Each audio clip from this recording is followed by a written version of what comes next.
न जाने उस लड़के का क्या नाम था। वो शहर के सबसे बड़े स्कूल के सामने बनी चाय की दुकान में काम करता था। उसकी उम्र यही कोई 12-13 साल की होगी। सांवला सा रंग और फटे हुए कपड़े। वो बोल नहीं पाता था, इसलिए सब लोगों ने उसे नाम दे रखा था गूंगा लड़का। हर रोज उसे कुछ इस तरह के अल्फाज सुनने को मिलते थे। ए गूंगे, चल दो चाय ला।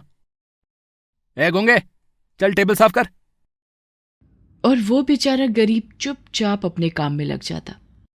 यहां तक तो ठीक था, मगर स्कूल में पढ़ने आने वाले रईसों की औलाद भी आते जाते अक्सर उसका मजाक उड़ाते थे और उसे परेशान करने में कोई कसर नहीं छोड़ते थे। उन्हीं बच्चों में एक था रोहन। वो 7वीं क्लास का छात्र था। उसे तो उस गूंगे गरीब को परेशान करने में कुछ ज्यादा ही मजा आता था। एक दिन क्लास में, यार रोहन, अगला पीरियड खेल का है। आज कुछ मस्ती की जाए। क्यों ना आज फिर से जाकर गूंगे को छेड़ा जाए। मगर हम गेट के बाहर कैसे जाएंगे? वहां तो गार्ड बैठा है ना। अरे यार, गार्ड को तो मैं 1 मिनट में पटा लूंगा। फिर सब दोस्त मिलकर खेल के पीरियड में गेट के बाहर निकले। उस समय वो गूंगा लड़का किसी ग्राहक को चाय दे रहा था। ए गूंगे, इधर आ। वो सहमा हुआ उनके पास आया। सुन, मेरे और मेरे दोस्तों के लिए 5 फ्रूट केक और 5 पैकेट चिप्स लेकर आ। जल्दी लाना। वो सहमता हुआ दुकान के मालिक के पास आया और इशारे में उसे सारी बात बताई। ठीक है, लेता जा। मगर सुन, पैसे पूरे लेकर आना। पिछली बार की तरह बिना पैसे लेकर आया तो मार मार कर चमड़ी उधेड़ दूंगा। कुछ दिनों पहले भी रोहन और उसके दोस्तों ने ऐसा ही किया था। वे गूंगे से सामान लेकर भाग गए थे और उसे पैसे भी नहीं दिए। इसके एवज में दुकान वाले ने उसकी खूब पिटाई की थी। साथ ही उसकी पगार से पैसे भी काट लिए थे। आज फिर वो सब सामान लेकर रोहन के पास गया। सामान देकर उसने अपनी गूंगी जबान में कहा, आ, आ, या क्या कर रहा है बे? पैसे चाहिए? गूंगे ने हां में सिर हिलाया। अबे ठहर जा, पहले खा तो लेने दे। जा दुकान से सबके लिए कॉफी लेकर आ। बेचारा गूंगा लड़का उनकी ये फरमाइश पूरी करने दुकान पर गया, लेकिन जब वो कॉफी लेकर लौटा तो वहां कोई नहीं था। रोहन और उसके दोस्त फिर से उसे उल्लू बनाकर कब के स्कूल के अंदर चले गए थे। बेचारे गरीब की आंखों में आंसू आ गए। अगर उसकी जुबान होती तो वो जरूर कहता, क्या मिलता है तुम लोगों को मुझ गरीब का मजाक बनाकर? आखिर क्या बिगाड़ा है मैंने तुम्हारा? उस नुकसान की कीमत दुकान वाले ने उस गरीब से ही वसूली, वो भी बहुत अच्छे तरीके से। पहले तो उस गरीब को जानवरों की तरह पीटा और फिर उस महीने उस गरीब को पगार में एक धेला भी नहीं दिया। इसी तरह दिन बीतते रहे। वो गरीब भी जैसे अब इन सब बातों का आदी हो रहा था। रोहन और उसके दोस्त अब भी उसका मजाक उड़ाते रहते थे। कभी वो उससे सामान लेकर पैसे नहीं देते थे तो कभी आते जाते उस गरीब पर अपने पानी की बोतल से पानी फेंक दिया करते थे। कभी कभी तो जब वो गरीब चाय लेकर जा रहा होता तो साइकिल पर जाते हुए वो उसे धक्का दे दिया करते थे।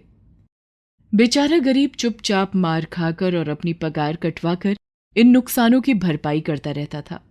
उस दिन रोहन का जन्मदिन था। उसने पहले तो आते ही क्लास में सबको बड़ी बड़ी चॉकलेट बांटी और फिर अपने कुछ खास दोस्तों को केक भी खिलाया। केक खाने के बाद, यार रोहन, बहुत केक खा लिया। अब नहीं खाया जाता यार। यार अभी तो बहुत केक बचा हुआ है। इसका मैं क्या करूं? चल, चलकर गूंगे के मजे लेते हैं। मेरे पास एक मस्त आइडिया है। फिर सब दोस्त मिलकर प्लान बनाते हैं और उस गरीब के पास जाते हैं। यार गूंगे, आ केक खा ले। आज मेरा जन्मदिन है। वो गूंगा लड़का पहले तो झिझका, मगर रोहन के दोबारा कहने पर उसके पास गया। रोहन ने उसकी तरफ केक बढ़ाया। गूंगे ने जैसे ही केक लेने के लिए हाथ बढ़ाया, तभी रोहन ने झट से वो केक वहीं खड़े कुत्ते के सामने डाल दिया। बेचारे गूंगे का बढ़ा हुआ हाथ बढ़ा ही रह गया। आज से पहले उसकी ऐसी बेइज्जती कभी नहीं हुई थी। रोहन और उसके दोस्त वहां से चले गए और पीछे छोड़ गए उस गूंगे को सबके सामने बेइज्जत करके रोता हुआ। उस दिन रोहन और उसके दोस्तों का प्लान अपनी अपनी साइकिलों पर शहर घूमने का था। जब वो लोग लगभग आधा शहर घूम चुके तब उसके एक दोस्त ने कहा, यार इस तरह धूप में घूमने से कुछ नहीं होगा, क्यों ना सब लोग फिल्म देखने चलें? ये सुझाव सबको पसंद आया। सबने अपनी अपनी साइकिल सिनेमा हॉल की तरफ मोड़ दी। रोहन उस दिन काफी थक गया था, इसलिए उसकी साइकिल सबसे पीछे थी। एक जगह गाड़ियां काफी तेज आ जा रही थी। उन लोगों को सड़क पार करनी थी। बाकी लोगों ने तो सड़क पार कर ली, मगर जब रोहन सड़क पार कर रहा था तब अचानक एक तेज रफ्तार से आ रही कार ने उसे टक्कर मार दी। उसके दोस्त अपनी मस्ती में खोए हुए थे। उन्हें ये पता भी नहीं चला कि पीछे से उनका एक साथी कम हो चुका है। रोहन के सिर में काफी चोट आई थी। उसके सिर से खून बह रहा था। वो बेहोश सड़क पर पड़ा था। उसके आसपास लोग जमा हो गए थे, मगर कोई एम्बुलेंस को फोन नहीं कर रहा था।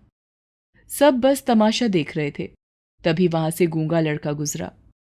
वो बाजार से दुकान का सामान लेकर जा रहा था। लोगों की भीड़ देखकर वो भी कौतूहलवश वहां गया।